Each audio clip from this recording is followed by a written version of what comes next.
Okay, kids, so chapter 3, Meeting Life Challenges, Psychology, grade 12. We have been covering a few small videos here. I actually wanted to cover another very important topic here that is very important for all of you to understand to the core, that is the life skills. So life skills in the chapter has been mentioned as a coping mechanism of stress, right? So if you adopt or understand the correct life skill, and then you are able to practice it, you actually are resilient. You become resilient, and then you can handle any adversity with positivity. Okay, so in the NCRT, CBSE NCRT psychology book, there are almost 10 life skills that has been defined here.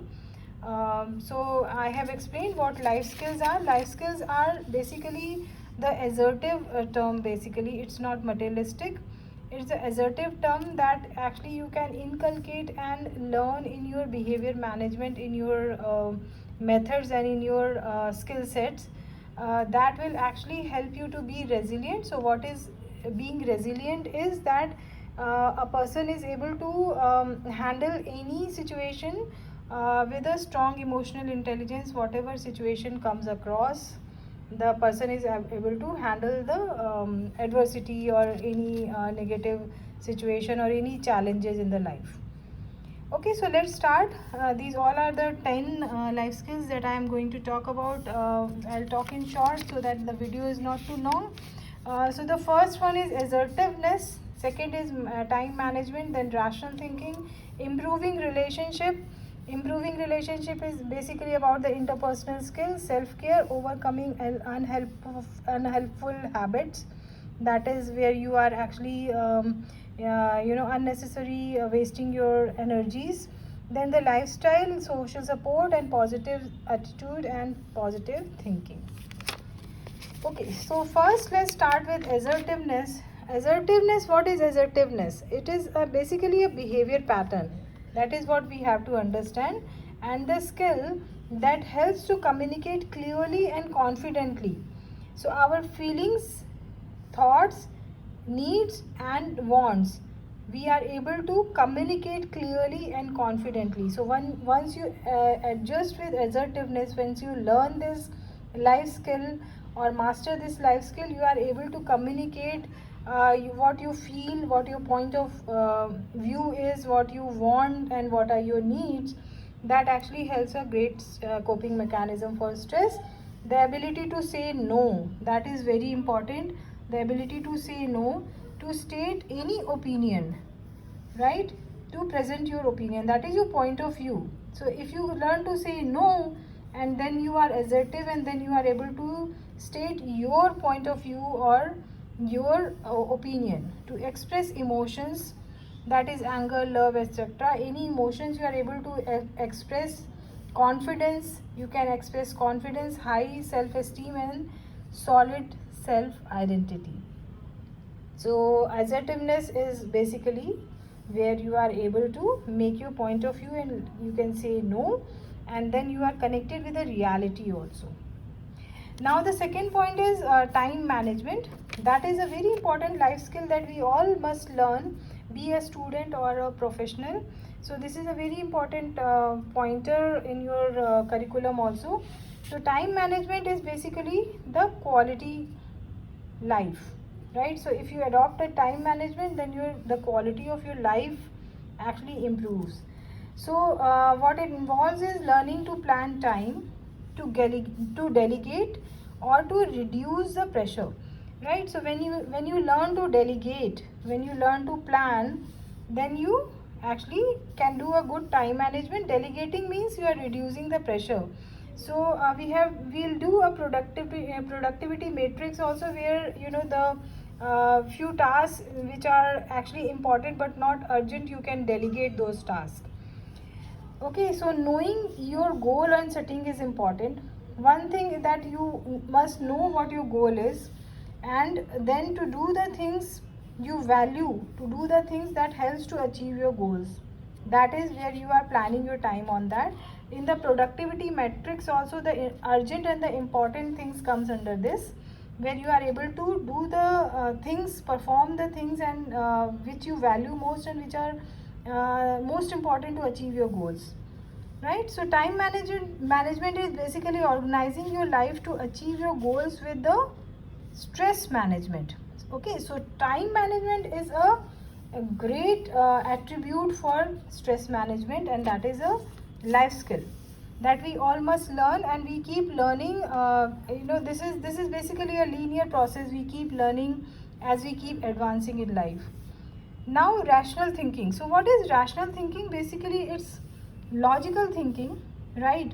So when we are under stress, we actually have a bias towards the, to attend the negative thoughts and images from the past, right? So that affects our perception of present and the future. So that impacts our logical thinking. So the principle of rational thinking: challenging distorted thoughts and irrational beliefs.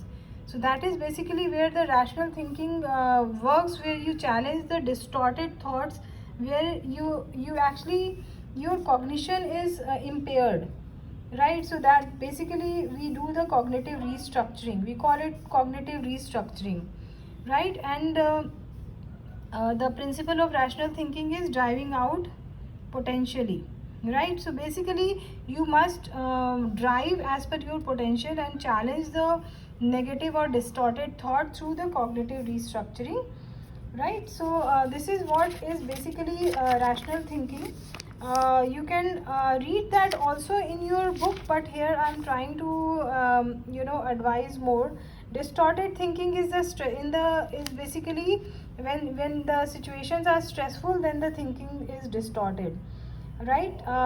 Feeling under stress, we have an in inbuilt bias, right, to image the past that impacts the perception of today. So what does this mean? Basically, any experience that you have in the past, then you get biased because of you are under stress or stressful situation, then the your rational thinking gets disturbed, and then those past thinking actually bias your present perception of any situation, right? So this is very important to get into cognitive restructuring in order to adopt rational thinking, that is the logical thinking. Okay, now the next is improving relationship. So improving relationship is basically interpersonal skills. Interpersonal skills, that is improving relationship. Communication skill, listening. Okay, so basically improving relationship is through the improving the communication skill, and listening is active listening is a major part of that. It helps us to avoid misplaced jealousy and sulking behavior. So if you see, when we are in a positive interpersonal skill zone, then we actually avoid any negative emotional feeling, that is jealousy or sulking behavior, because that is where it is causing us stress, and then with a better interpersonal skill we can cope up with that stress. Okay, listening, expressing and accepting others opinions, viewpoints, points and feelings. So if you are good in if you are an active listener, that is a very major advancement towards a positive interpersonal skill or improving your relationship, where you are accepting, learning to accept others opinions, viewpoints and the feelings. Okay, now the next is the self care. So self care is a very important and urgent life skill that we all must learn and understand. Before learning, we must understand. So healthy, fit, relaxed is equal to physically, emotionally prepared to tackle and cope stress. If you are taking good self care, if you are taking good care of your physical and mental health, then you are ready to tackle any stress condition, any stress zone. So all the stress management techniques can be very fruitful for you if you are taking a good care of yourself, that is self care. So self care should be the topmost life skill towards the stress management, coping skills towards the stress management, towards stress. So breathing pattern that reflects our emotions and the state of mind. So when we are under stress, then it actually impacts our breathing pattern, right? If the breathing is relaxed, slow, stomach belly breathing, and centered from the diaphragm. So usually when we learn to focus on our breathing pattern, we actually understand, okay, our body is under stress. So for that, in order to learn self-care, we have to learn to do the relaxed breathing. That is, usually we call it belly breathing, where we focus on the diaphragm. So it's like a belly breathing, balloon breathing. When we breathe in, belly goes out. When we breathe out, belly goes in. Okay, so that is very much connected. Breathing pattern is very much largely connected with your self-care. Now the environmental stressors. So the environmental stressors, that is noise pollution, that is something that is not in your control, that actually influences our well-being. So if you do a good self-care where you are healthy, fit and relaxed with mind and body, then you will be able to cope up these stressors. Okay, now coming to next, that is overcoming unhelpful habits. This is very important. I have summed up here. Overcoming unhelpful habits is basically one a very important point here is a perfectionist. If you are a perfectionist, you are always tend to do anything just right. You are not ready to understand your failure, and it is very difficult to relax. People who are always focused on being perfect, they find it very difficult to relax, and all the time they are under tension, right? So they feel tense. So this is one thing that we must overcome. That is one life skill. So again, this is one life skill, that is overcoming unhelpful habit, that we should always not focus on being perfect. That will cause us stress, because all the time you are tensed, right? And that is critical to self and others. And at times these kind of people, they will avoid the challenges because they always want to be perfect, and because of that they avoid challenges. Right. So perfectionism, avoidance, and procrastination. These are a few unhelpful habits that we must avoid. That we must understand that these are causing us stress. May help in short term, right? But it causes stress in long term. Right. So if you are in these three zones where you always focus on being perfect, or you avoid things, or you are procrastinating, then in the short term it might be good, but in the long term it's not. It will cause you stress. So what is avoidance? Avoidance is putting the issues under carpet. Is basically where you are being passive, right? So you are not actually a problem solver here. So that there you refuse to accept or face it, right? So at times the perfectionists also get into the avoidance pattern, because they want to avoid it. They don't want to face it because they want to be perfect all the time, right? So they will avoid certain situations. Now what is procrastination? Putting off the important or urgent things, that okay, this becomes a habit in long run, and that I'll do it later. Sometimes in the short term could be fine, but in the long term you will pile up all the important tasks as a monster in your life, right? So that will cause you stress like anything. So avoiding unhelpful habits, perfectionist. So never try to focus on the being perfect, focus on being consistent. Now second is avoidance. Do not avoid, because this passive mode will put you under stress, because you are actually not dealing with the reality. You are not being a problem solver and a decision maker here. Procrastination, don't put it as your habit, because this will pile up all the important work as a monster. Okay, so now the last few pointers are positive attitude. That is a good life skill habit, and the positive thinking, that is something that we must inculcate, and that can be a part of cognitive restructuring.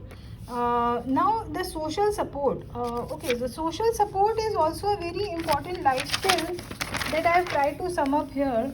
That that can be, that is, it depends on individual to individual.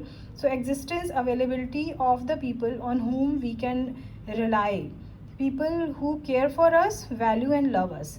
So this social support is also a very important life skill, but as I said, that actually is very subjective and it varies individual to individual. Tangible support, right, informational support and emotional support, these are three supports that comes under social support. So what are tangible supports or assistance? Anything that is materialistic, right, that this materialistic will be part of social support. Like in the beginning I said, these all life skills are not materialistic, these all are the abstracts, right? But in the social support there is one tangible support that is materialistic, right, the money or the food and the house and the services.